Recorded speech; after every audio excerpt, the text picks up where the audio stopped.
Cuma dalam riwayat ni tak ada sebut. Dia tanya macam mana nak jadi Islam, tak ada. Dia tu kata, kemudian orang itu berpaling pergi sampai dia kata, demi Tuhan yang mengutuskan kau dengan sebenar, saya tidak akan menambahkan apa yang kamu sebut itu dan tidak akan menguranginya. Jadi maknanya dia nak ikut itu. Adakah dia sudah Islam? Dia sudah memeluk agama Islam ke? Bolehkah seseorang itu tanpa Islam, tanpa dia memeluk agama Islam terlebih dahulu, buat semua ini, dan bila dia buat, Nabi SAW kata masuk syurga? Bolehkah begitu? Itu sebab setengah-setengah ulama kata dia sudah Islam dah sebenarnya. Cuma dia nak kepastian daripada Rasulullah SAW.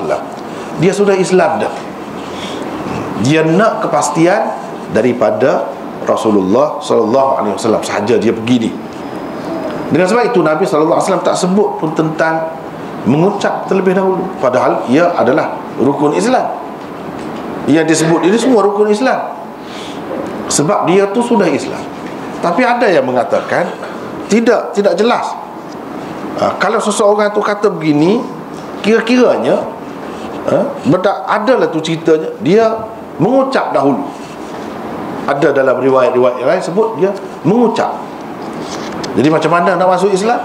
Nabi ajar mengucap dulu, lepas tu baru dia kata yang ini. Bermakna riwayat ini pun di bahagian ini dia ringkas, dibuang bahagian itu, dibuang bahagian itu. Sebabnya dia kena mengucap dahulu baru masuk Islam. Kalau tanpa mengucap masuk Islam terlebih dahulu, dia semayang ke, dia puasa ke, tak ada gunanya.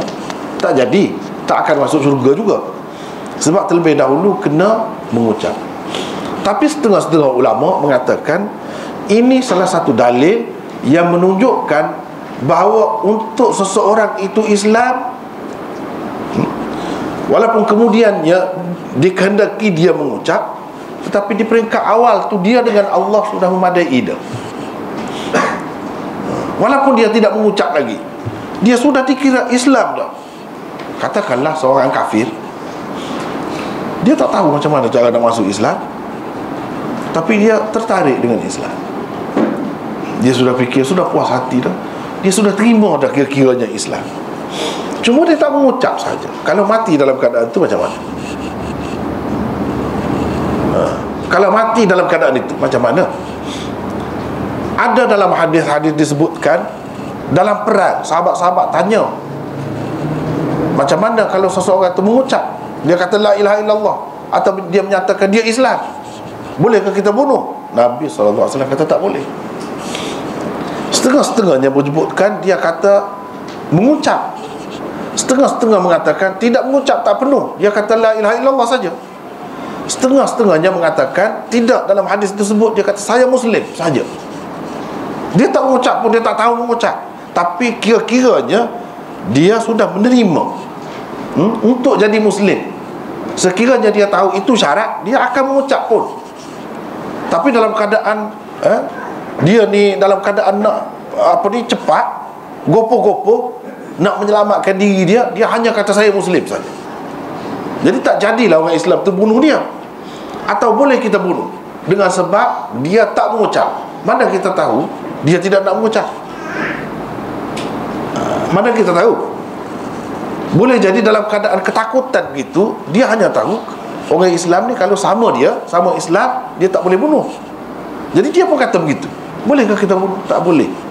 Sebab dia sudah Islam dah pada hakikatnya. Sama juga dengan di sini. Walaupun dia tidak mengucap, bila dia kata saya tidak akan tambah, maknanya dia akan buat benda-benda ni. Akan buat benda ni bermakna dia nak jadi Islam lah. Sudah kira dah juga dia ni sebagai Islam. Itu berdasarkan pendapat tu, maka kita tidak perlu kata ada sebarang ringkasan ataupun pembuangan di dalam hadis ini, tak ada. Tapi sudah tentulah bila dia sembahyang tu dia tahu kok macam mana. Dalam sembahyang tu sendiri pun ada mengucap juga. Dalam sembahyang tu kira-kiranya dia sudah tahu ni, sebab Rasul itu wakil Nabi SAW sudah sampaikan kepada dia. Jadi dia sudah tahu dah, ini sembahyang, ini semua ni. Bila dia mengaku dia nak Islam, dia nak buat lah benda tu.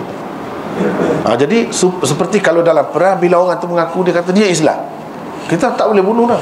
Bukan syarat kena kata la ilaha illallah Muhammadur Rasulullah, asyhadu an la ilaha illallah wa asyhadu anna Muhammadar Rasulullah. Tak syarat itu. Bukan semua orang kafir tahu nak sebut begitu. Dan inilah kuncinya. Bukan semua orang kafir tahu. Dalam keadaan itu kita tak boleh bunuh, sebab kita kira dia sudah nak Islam.